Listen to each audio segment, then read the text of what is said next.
Welcome back. Today we're reading Chapter 1 of Part 2 of 1984 by George Orwell. Yesterday I finished Chapter 8, which was the end of Part 1.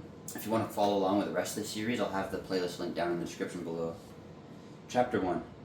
It was the middle of the morning, and Winston had left the cubicle to go to the lavatory. A solitary figure was coming towards him from the other end of the long, brightly lit corridor. It was the girl with dark hair. 4 days had gone past since the evening when he had run into her outside the junk shop. As she came near, he saw that her right arm was in a sling, not noticeable at a distance because it was of the same color as her overalls. Probably she had crushed her hand while swinging around one of the big kaleidoscopes on which the plots of novels were roughed in. It was a common accident in the fiction department. They were perhaps 4 meters apart when the girl stumbled and fell almost flat on her face. A sharp cry of pain was wrung out of her. She must have fallen right on the injured arm. Winston stopped short. The girl had risen to her knees. Her face had turned a milky yellow color, against which her mouth stood out redder than ever. Her eyes were fixed on his with an appealing expression that looked more like fear than pain. A curious emotion stirred in Winston's heart. In front of him was an enemy who was trying to kill him. In front of him also was a human creature, in pain and perhaps with a broken bone. Already he had instinctively started forward to help her. In the moment when he had seen her fall on that bandaged arm, it had been as though he felt the pain in his own body. "You're hurt," he said. "It's nothing. My arm. It'll be all right in a second." She spoke as though her heart were fluttering. She had certainly turned very pale. "You haven't broken anything?" "No, I'm all right. It hurt for a moment, that's all." She held out her free hand to him, and he helped her up. She had regained some of her color and appeared very much better. "It's nothing," she repeated shortly. "I only gave my wrist a bit of a bang. Thanks, comrade." And with that she walked on in the direction in which she had been going, as briskly as though it had really been nothing. The whole incident could not have taken as much as half a minute. Not to let one's feelings appear in one's face was a habit that had acquired the status of an instinct, and in any case they had been standing straight in front of a telescreen when the thing happened. Nevertheless, it had been very difficult not to betray a momentary surprise, for in the 2 or 3 seconds while he was helping her up, the girl had slipped something into his hand. There was no question that she had done it intentionally. It was something small and flat. As he passed through the lavatory door, he transferred it to his pocket and felt it with the tips of his fingers. It was a scrap of paper folded into a square. While he stood at the urinal, he managed with a little more fingering to get it unfolded. Obviously, there must be a message of some kind written on it. For a moment, he was tempted to take it out of the water closets and read it at once, but that would be shocking folly, as he well knew. There was no place where he could be more certain that the telescreens were watched continuously. He went back to his cubicle, sat down, and threw the fragment of paper casually among the other papers on his desk, put on his spectacles, and hitched the speaker right towards him. 5 minutes, he told himself. 5 minutes at the very least. His heart bumped in his breast with frightening loudness. Fortunately, the piece of work he was engaged on was a mere routine, the rectification of a long list of figures not needing close attention. Whatever was written on the paper, it must have some kind of political meaning. So far as he could see, there were 2 possibilities. One, much the more likely, was that the girl was an agent of the thought police, just as he had feared. He did not know why the thought police should choose to deliver their messages in such a fashion, but perhaps they had their reasons. The thing that was written on the paper might be a threat, a summons, an order to commit suicide, a trap of some description. But there was another, wilder possibility that kept raising its head, though he tried vainly to suppress it. This was that the message did not come from the thought police at all, but from some kind of underground organization. Perhaps the Brotherhood existed after all. Perhaps the girl was part of it. No doubt the idea was absurd, but it had sprung into his mind in the very instant of feeling the scrap of paper in his hand.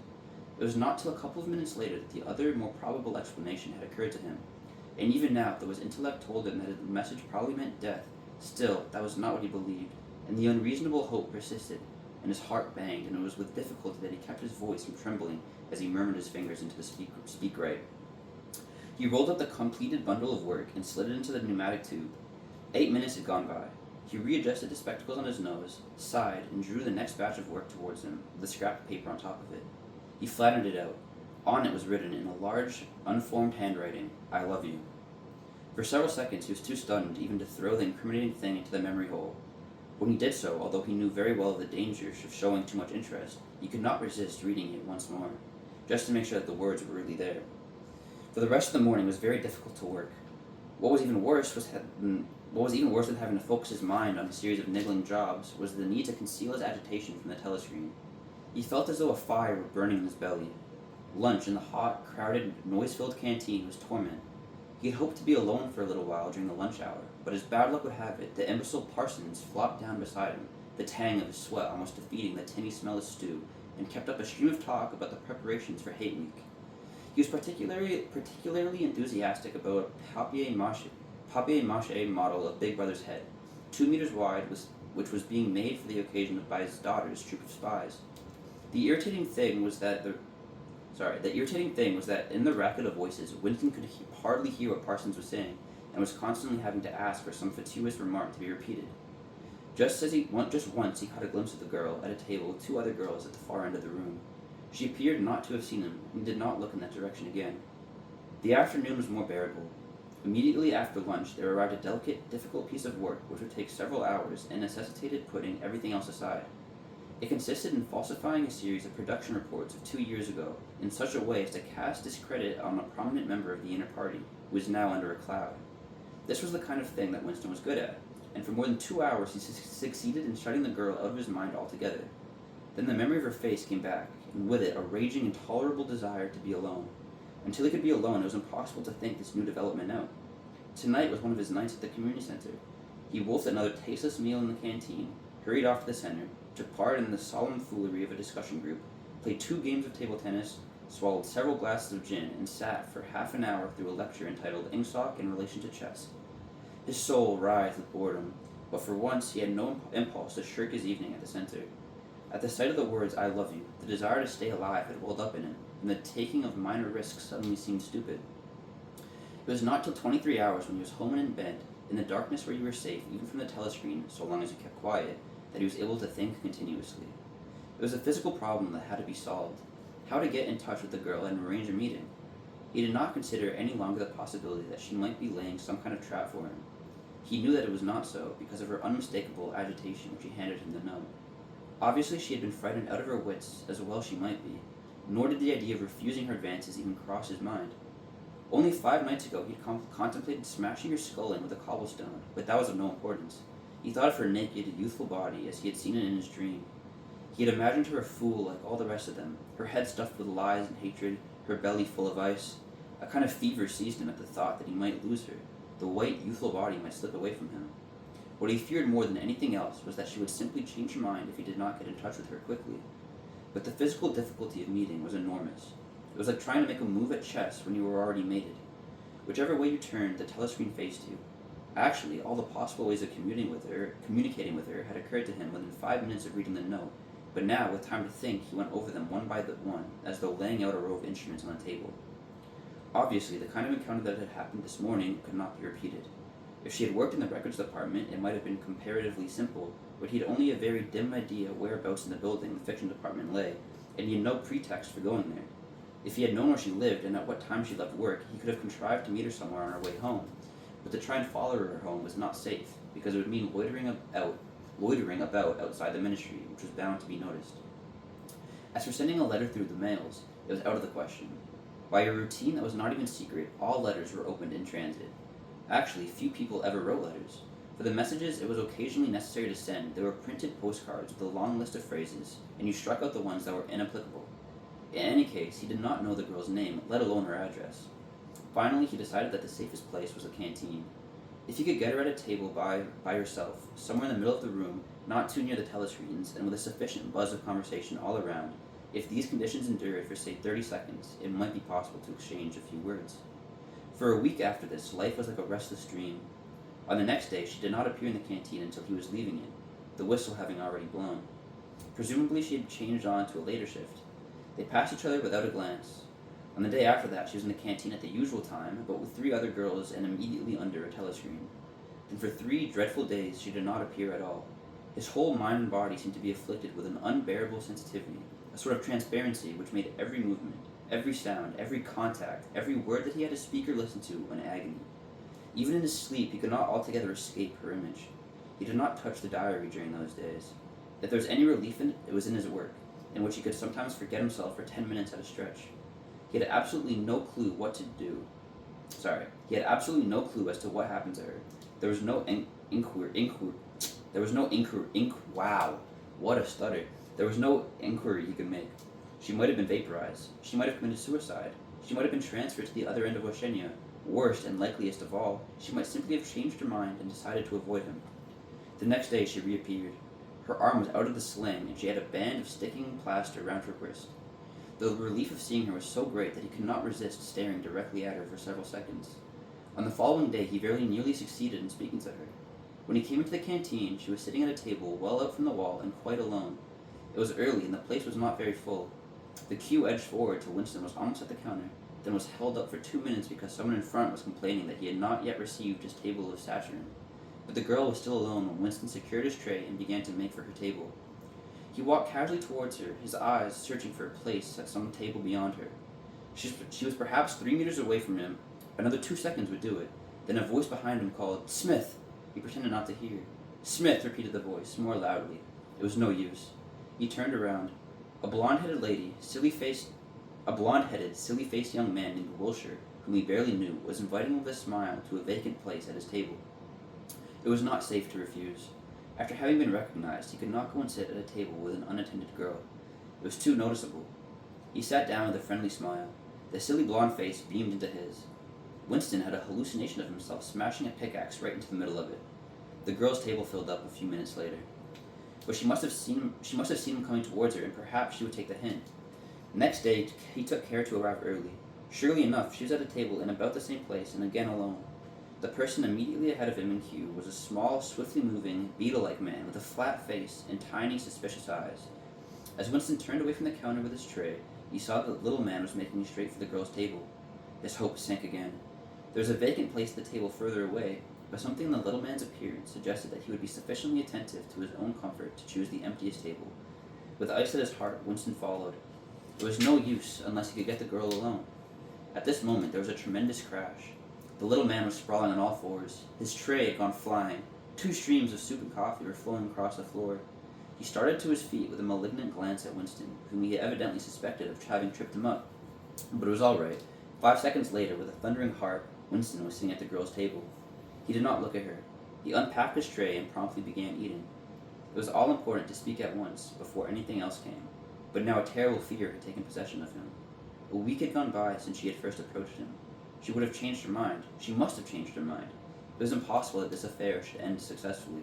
Such things did not happen in real life. He might have flinched altogether from speaking if at this moment he had not seen Ampleforth, the hairy-eared poet, wandering lightly round the room with a tray, looking for a place to sit down.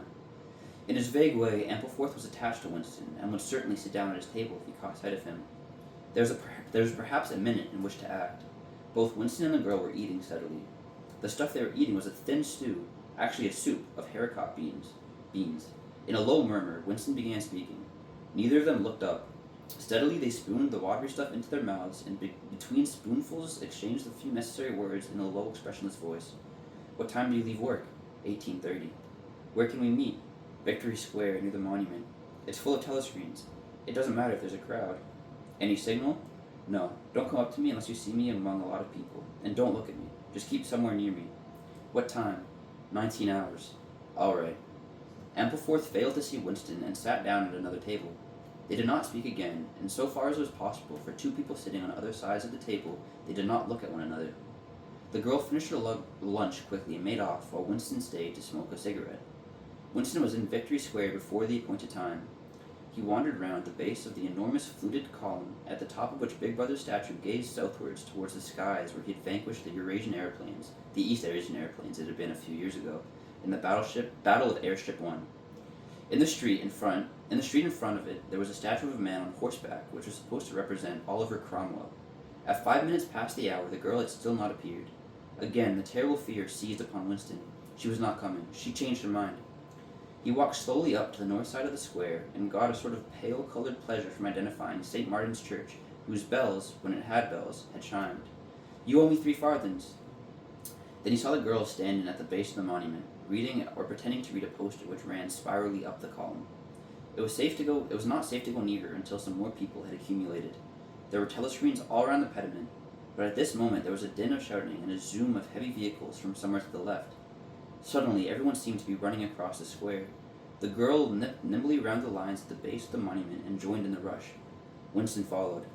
As he ran, he gathered from some shouted remarks that a convoy of Eurasian prisoners was passing. Already, a dense of massed people was blocking the south side of the square. Winston, at normal times, the kind of person who gravitates to the outer edge of any kind of scrimmage, shoved, butted, and squirmed his way to the front and heart of the crowd. Soon he was within arm's length of the girl, but the way was blocked by an enormous prole, an almost equally enormous woman, presumably his wife, who seemed to form an impenetrable wall of flesh.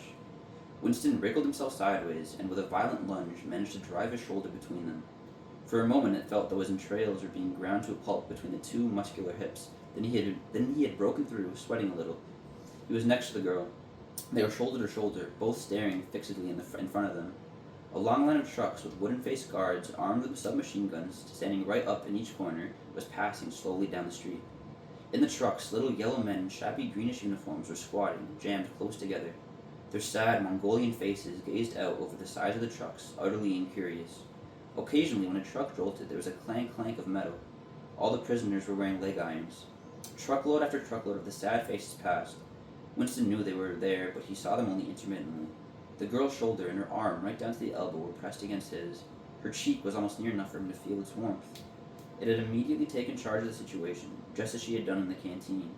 She began speaking in the same expressionless voice as before, with lips barely moving, a mere murmur easily drowned out by the din of voices and the rumbling of trucks. "Can you hear me?" "Yes." "Can you get Sunday afternoon off?" "Yes." "Then listen carefully. You'll have to remember this. Go to Paddington Station." With a sort of military precision that astonished him, she outlined the route that he was to follow. A half-hour railway journey, turn left outside the station, 2 kilometers along the road, a gate with a top bar missing, a path across the field, a grass-grown lane, a track between bushes, a dead tree with moss on it. It was as though she had a map inside her head. "Can you remember all that?" she murmured finally. "Yes." "You turn left, then right, then left again, and the gate's got no top bar." "Yes, what time?" "About 15. You may have to wait. I'll get there by another way." "Are you sure you remember everything?" "Yes." "Then get away from me as quick as you can." She need not have told him that, but for the moment they could not extricate themselves from the crowd.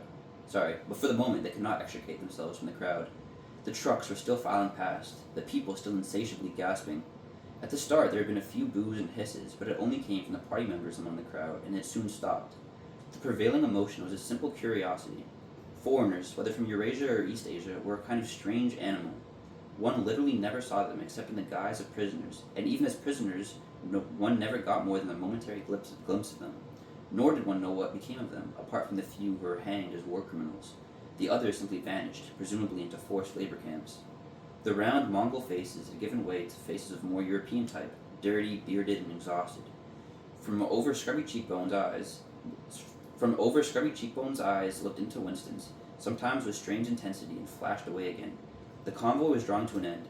In the last truck, he could see an aged man, with his face a mass of grizzled hair, standing upright with wrists crossed in front of him, as though he were used to having them bound together. It was almost time for Winston and the girl to part, but at the last moment, while the crowd still hemmed them in, her hand felt for his and gave it a fleeting squeeze. It could not have been 10 seconds, and yet it seemed a long time that their hands were clasped together. He had time to learn every detail of her hand. He explored the long fingers, the shapely nails, the work-hardened palm with its row of calluses, the smooth flesh under the wrist. Merely from feeling it, he would have known it by sight. In the same instant, it occurred to him that he did not know what color the girl's eyes were. They were probably brown, but people with dark hair sometimes had blue eyes. To turn his head and look at her would have been an inconceivable folly. With hands locked, invisible among the press of bodies, they stared steadily in front of them. Instead of the eyes of the girl, the eyes of the aged prisoner gazed mournfully at Winston out of the nets of hair. Alright, that was chapter 1. Bit of a longer one. There wasn't really many words in there that I needed a dictionary for, but that being said, I did go out and buy a chunky dictionary so that as I'm reading, when I find words that I don't know or understand, I can look up the definitions and then start implementing them in my speech. But yeah, that was chapter 1 of part 2, and I'll see you guys tomorrow for chapter 2.